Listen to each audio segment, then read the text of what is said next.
नमस्कार। आज पुणी गोटे नुआ वीडियो को आपण मानक स्वागत। आज मु कंचा कदली रे गोटे रेसिपी आपण मानक करिकरी देखैबी।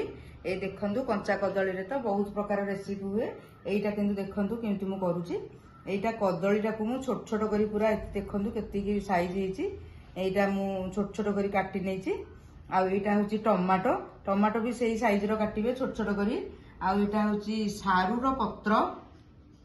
एटा होची आलू। देखंतु आलू भी किंतु छोट छोट करी पूरा सरसर करी मु काटिची। पियाज भी सेही अनुसार काटिबे छोट छोट करी पियाजटा भी काटिबे। आ एटा होची सारू रो नाड़। ए देखंतु मु सारू रो नाड़टा को केमिति मु करची। ए सारू नाड़ को तार सिरा गुडा को काढी नेबे। आग ए सिरा गुडा को काढी देबे पूरा। तापरे आको एमति छोट छोट करी काटिबे। आउ देखिबे सिरा काढ़ला बेल को जमी आप हाथ कुंडई हेनी। हाथ कुंडई है माने एथरे यूज करेनि। आउ माने सेटा पाटी कुंडई हम जब यूज करेंगे पाटी कुंडई हम। एटा मोर हाथ कुंडई हेलानी तेणु मुझे यूज कर। आउ एटा देखंतु एटा होची मु नेची सोरिष रसुण हलदी लंका ताकू बाटी देची। आ एटा होची नेची मु सोरिष तेल। आउ एटा हलदी आउ एटा होची लुण। बस एतिकी जिनस एथरे यूज करा दिबो। बर्तमान देखंतु मु केमिति रेसिपीटा को प्रस्तुत करूची।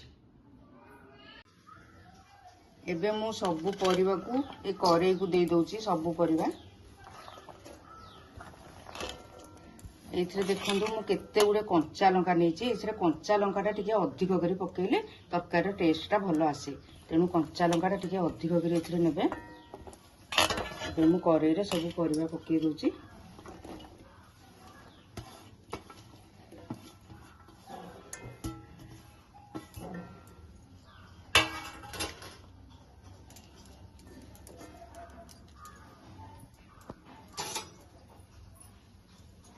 तापरे सोरिष मसलाटा दे दोची।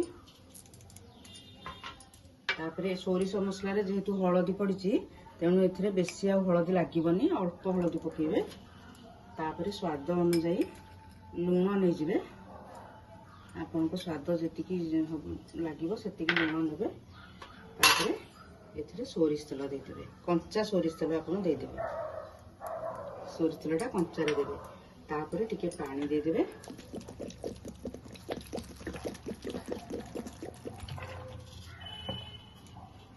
वर्तमान गैस टा को ऑन कर दबा। वर्तमान गैस टा को ऑन कर दोची। तापरे एडा घंटी दो। एका संगे रे एडा सब एका संगे ही पड़िबो।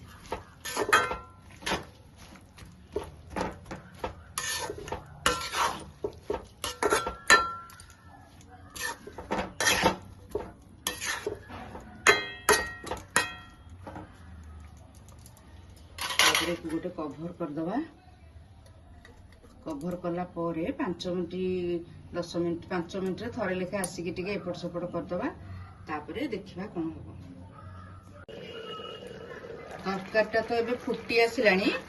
एबे आमे गैस टा को सिम करदबा। आंचटा सिम करदबा। तापरे सिम रे ताकू 10 मिनिट प्राय 10 मिनिट पर्यंत फुटीबा को दबा। एबे ताकू पुनी कभर करदबा।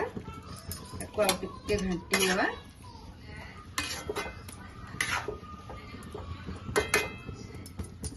तापर ताकू कभर कर दबा।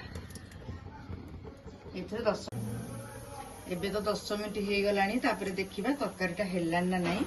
तरकारीटा वर्तमान प्राय हेई आसिलानी।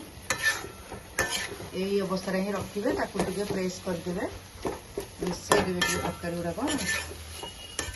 पूरा हेई सारलानी। एई तरकारी को आपण गरम भात अबा पखाल भात संगे खाइले बहुत भल लागिबो। ए देखंतु पूरा रेडी हे गलानी।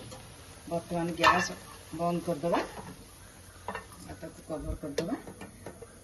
आउ ये वीडियोटी आपण मानकु भल लागिथिले लाइक शेयर और सब्सक्राइब करिवे। रहउची नमस्कार। जय जगन्नाथ।